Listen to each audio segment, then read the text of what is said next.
Di Maluku Utara, imbas kenaikan harga BBM, sopir angkot di Ternate akui penumpang berkurang ikuti omset yang menurun. Sementara penumpang kapal laut keluhkan dengan tarif baru di atas 30%. Kenaikan BBM subsidi maupun non-subsidi telah resmi ditetapkan pemerintah pada Sabtu kemarin.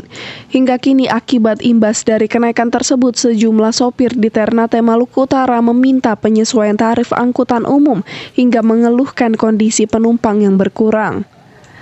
Hal ini dikeluhkan salah satu sopir Ahmad yang mengatakan pengaruh kenaikan BBM menyebabkan penumpangnya berkurang diikuti dengan omset yang menurun.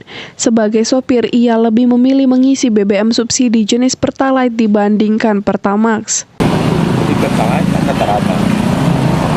Jadi itu orang angkut yang setengah mati. Ya kalau memang naik ya wajar-wajar, saya tetap harus terima kenyataan yang ada tuh. Turun drastis.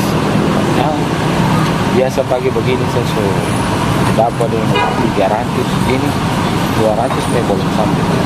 Selain itu, dampak kenaikan BBM juga membuat sektor angkutan laut menaikkan harga tarif di atas 30%.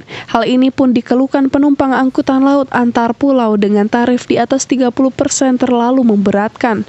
Ya sebenarnya kalau kita lihat ini naik cukup besar ya 30%.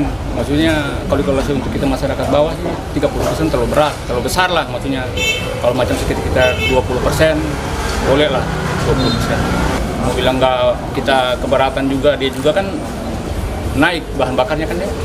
Bahan bakarnya juga naik, kita tahu, semua orang tahu bahan bakar naik. Cuma kalau naik juga kalau terlalu besar kan kasihan masyarakat bawah. Maunya kalau naik yang wajar kayak 20% mungkin masih bisa dipertimbangkan.